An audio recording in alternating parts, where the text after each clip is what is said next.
Morning, everyone. First of all, I want to thank everybody for being here, and happy Thanksgiving. Big week for a lot of families, so we hope everybody has a good time. We'll spend a little time with the family and have a good Thanksgiving. Today, we are here to appoint the Attorney General of the state of Missouri for the second time of our administration. The historical significance of this decision has not been lost on me. Few Missouri governors have had the opportunity and responsibility to appoint an Attorney General on the behalf of the people of Missouri once, let alone twice. But before we get to the announcement, I do want to take the opportunity to thank U.S. Senator-elect Schmitt for his service in the Attorney General's office. He has fought tirelessly, defending Missourians' rights and preventing the heavy hand of the federal government from infringing on our freedoms. And we wish Eric well as he transitions to his new role, where he'll undoubtedly work to hold Washington, D.C. accountable on our behalf. As it is my duty to appoint Missouri's next top law enforcement officer for the second time, strength and stability are essential. Transitions are rarely easy, and the Missouri Attorney General's office has had its share. Stability will be critical. When considering the next AG, I look for 5 core things: commitment to law and order, patriotism and respect for the Constitution, conservative values, family values, and someone who would promote calm and steady while never afraid to fight for Missourians. We interviewed several qualified candidates who I have no doubt would serve this state well. However, it's interesting, such a monumental decision as this, one that influences the course of our state's history, can be made so easily with the right candidate. And I'm proud to announce we found just that, the right candidate.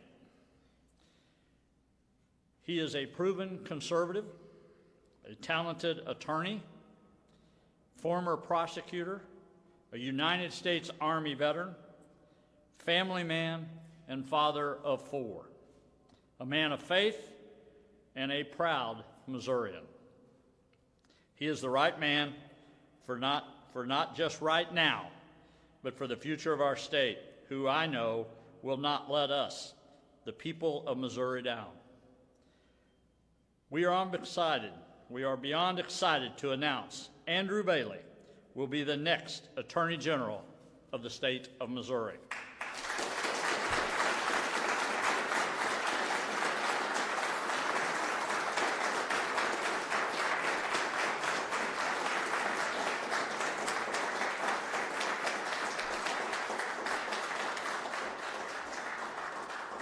Andrew currently serves the people of Missouri as our General Counsel here in the Governor's office.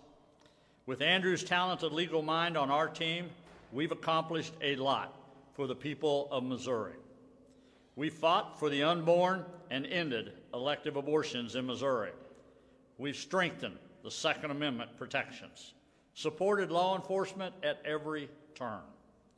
And Andrew was critical in helping us safeguard local control throughout the COVID-19 pandemic by preventing mask and vaccine mandates, keeping schools open, and protecting Missourians' freedom to make decisions for themselves and their families. Andrew has an unmatched work ethic, no doubt stemming from his service in the military. When our administration began, we inherited nearly 3,500 clemency applications. I went to Andrew and I said, I want to do better than that and clear this backlog. Without hesitation or intimidation for the sheer volume of applications, he said, we'll get it done. With Andrew's leadership on our legal team, we've made decisions on and closed over 2,000 clemency files, and we have the backlog, and we will have the backlog cleared by the end of our administration. This is something no governor has accomplished in decades. Additionally, with Andrew's help, we've made over 100 judicial appointments, which will have reshaped over 1/3 of our state's judiciary by the end of our administration, ensuring common sense and respect for the rule of law remain. Andrew understands the incredible responsibility and privilege it is to serve the people of Missouri, and understands the meaning of a true public servant. And while it's bittersweet to lose Andrew on our team, it gives us peace of mind to know his talents and passion for the rule of law and public service will be so well utilized at Missouri's Attorney General. Andrew's military service and prosecutor background will bring a fresh perspective to the Attorney General's office. Faith, family, freedom are ideals that Andrew lives by. The unmistakable love for his wife and the unbreakable bond he shares with his children are further proof why he is the right man for Missouri. It's personal for him and me to ensure the next generations have the same or better opportunities at the American dream than we've had. I am confident in his ability and know he will serve the people of Missouri with dignity and respect that they demand and that they deserve. We know he's the right man for the job, not just the next 2 years, but beyond. He's committed, he's proven, he's ready. Missourians are in good hands with Andrew as their Attorney General. We would not be more excited for him, his family, and the state of Missouri. I will now turn it over to the new Attorney General of the state of Missouri, Andrew Bailey. Andrew?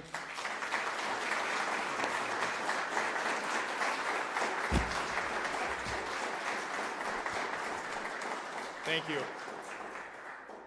Thank you. I want to thank Governor Parson, the entire team here at the governor's office. I want to thank my wife, Jessica, and our children for their support, and I couldn't do this without them. And as a person who's found faith, I want to thank God for the opportunities that he's put before me in my life. It has been the highlight of my professional career to get to work with such talented people here at the governor's office, all dedicated to moving the state forward and the public good, and specifically working for Governor Parson with his leadership, his vision, and his steady hand. I have learned many valuable lessons in both civic virtue and statesmanship from Governor Parson. It has been a remarkable time in our state's history, and it has been an honor to get to be a part of it and to have the governor put his faith and his trust in me based on my performance here on his staff. I want to introduce myself. My name is Andrew Bailey. I grew up here in mid-Missouri. I attended the University of Missouri on an Army scholarship, and although I always had other career plans, like so many patriots, my plans changed when terrorists attacked our nation on 9/11.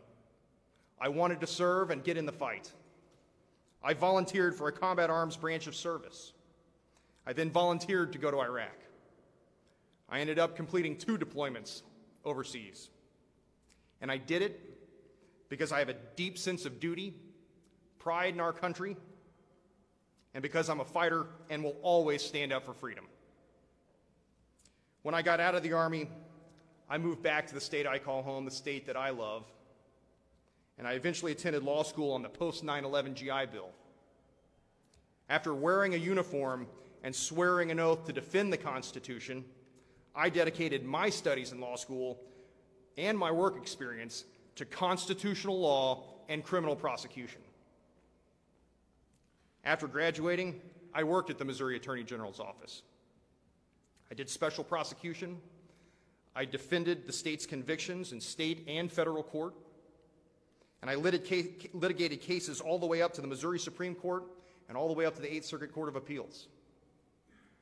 I committed sexually violent predators to state custody to keep our streets safer. I was motivated to defend our law enforcement officers and the people of this great state.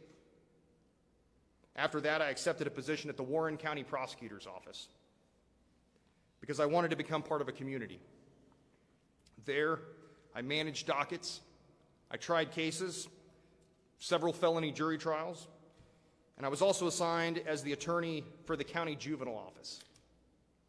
It was in my role as the county juvenile office attorney where stories of children in need of care motivated my wife and I to become foster parents. We could not stand idly by while children in care lacked a place to call home. As an assistant prosecuting attorney, tried numerous cases and was again motivated by a desire to defend our law enforcement officers and the people of this great state. At both the Attorney General's office and the prosecutor's office, I learned the adversarial process in the courtroom, and I honed my trial and appellate skills. I enjoyed a lot of success in the courtroom, and then the Missouri Department of Corrections offered me a position as their general counsel to take lead on complex legal issues. Eventually, the governor's office invited me to join this team. This team has also enjoyed a lot of success. As the governor mentioned, we've reduced the number of abortions to a record low. We prevented a statewide COVID shutdown. We said no to vaccine mandates. And we fought back against President Biden's federal overreach. I'm proud of this record because this team also fought for freedom. I have practiced law in municipal, state, and federal court. I've had the honor of leading soldiers in combat and the privilege of serving my state and my community as an attorney. I've never taken the easy path. I'm battle-tested, and I am ready for this job. I'm going to bring my leadership, my legal experience, my fighting spirit, and all of the intellectual firepower I have to bear on this mission, and I will deliver victories for the people of this state. Thank you.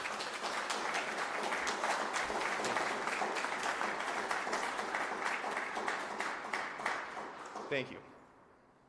It is my commitment to the people of Missouri that our office will dedicate ourselves to the task of protecting the Constitution, enforcing the laws as written, supporting the counties, defending the state, and training a new generation of public service-minded attorneys. I've spent the last several years earning the trust of the governor and his team. I will always stand up and fight for freedom. I will spend the next few years earning the trust of the people of this state and fighting for Missouri as your Attorney General. Thank you very much.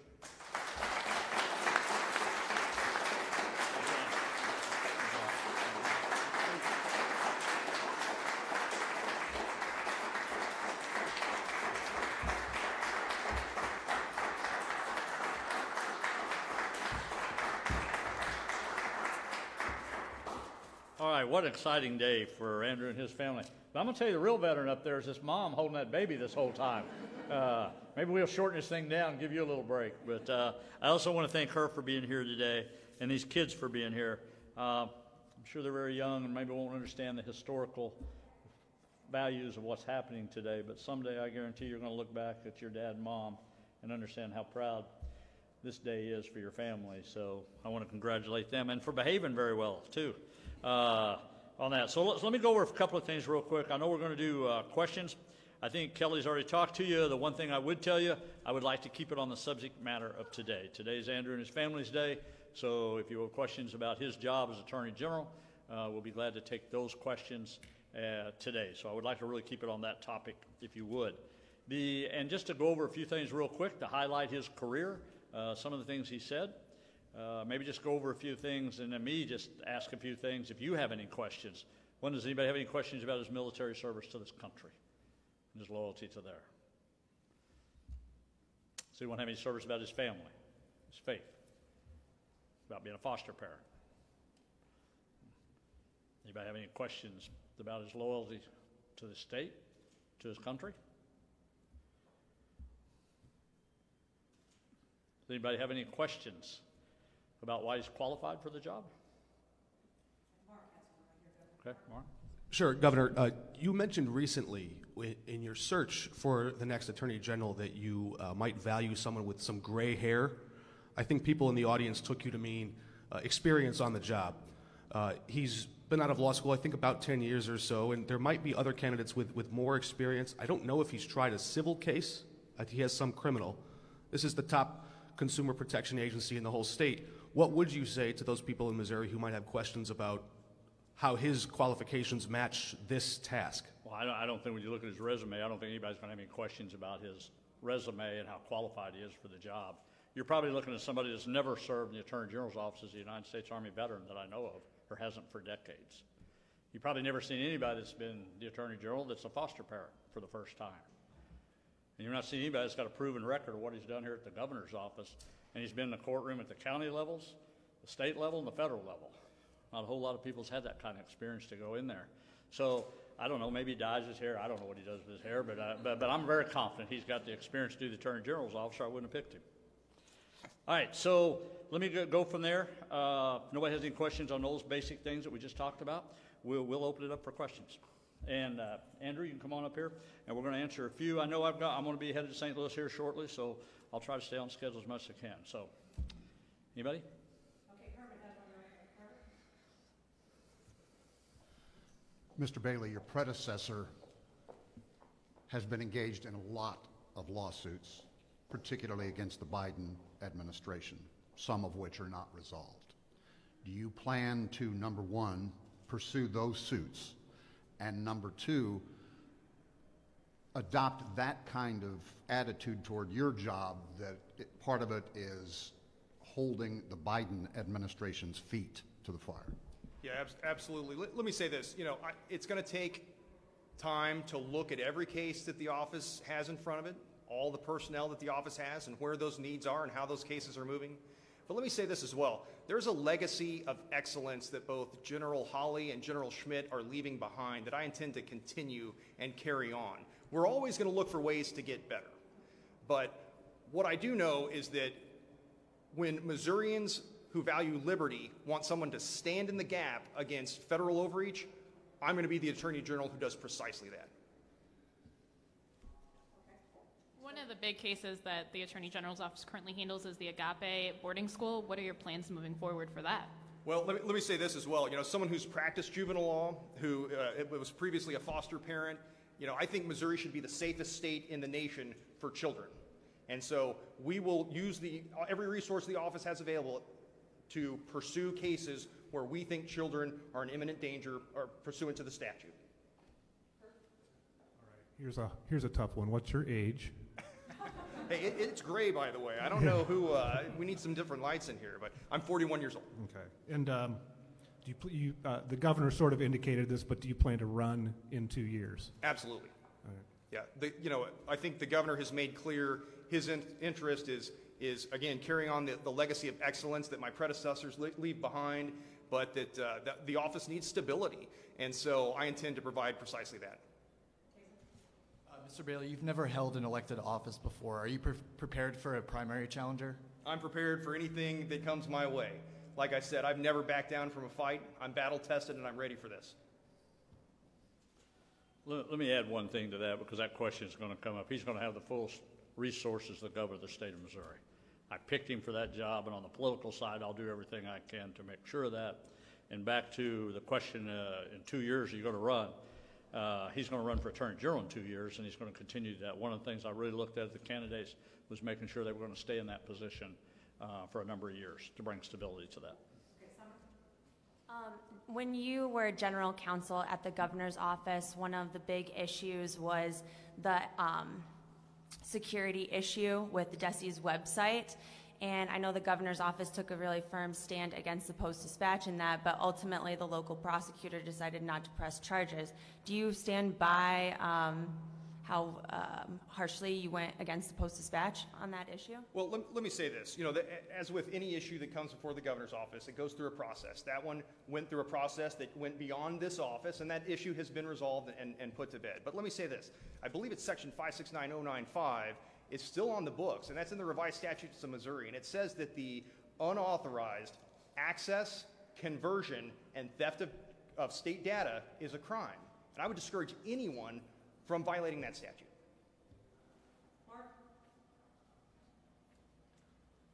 Hi, Mr. Bailey. You'll become soon the Chief Transparency Officer of Missouri. I wonder if you can describe your personal commitment to what the public has a right to know, and would you demonstrate that today by calling on the governor's office to release any unfulfilled Sunshine Act requests into your background, your work product, your emails? Yeah, but, you know, I am committed to the rule of law, always have been. And that means enforcing the laws as written, not as I would want them to be, but as the General Assembly has enacted them and the governor has signed them into law. You enforce law as written. So we will absolutely enforce the Sunshine Law as written. And I think this office has numerous open sunshine requests that are pending currently, and those are being processed. And I think, you know, individuals who make requests to this office get a 3-day letter that clearly details and enumerates the process that this office goes to fulfill those requests. And we do that so that we're thorough, so that we're accurate, and so we get the people the information they want and that they deserve. And I think that the people out there absolutely deserve a government that is responsive and transparent, and that's what the Sunshine Law is intended to do. Okay, we're going to have time for one more question. All right, follow up on Kermit's question. Are you going to review the Eric Schmitt lawsuits? Are you going to reconsider, or is it a done deal that you're going to go ahead with them? You know, like I said, first and foremost, I want to make clear how much respect I have for the two previous attorneys general and the work that they've done on behalf of the people of the state of Missouri, and they've been rewarded by the people of the state of Missouri with higher office. So I want to carry on that legacy of excellence, but we're going to look at everything that the office has, everything the office is doing, the resources that are available, the personnel that are available, and we're going to find ways to always be looking at ways to get better. So as I stand here in the moment, I can't commit to precise lawsuits because I need to look at those. I need to work with the staff to figure out where the lawsuits are as far as the procedural posture and which have merits and which we need to continue to pursue. All right, thank you. All right. Thanks, everybody, for being here today. Again, happy Thanksgiving. Look forward to seeing you the next time we're out here. Not too long in the future, we'll be appointing a state treasurer before long, it looks like. So we'll start working on it. Thanks again, everybody, for being here.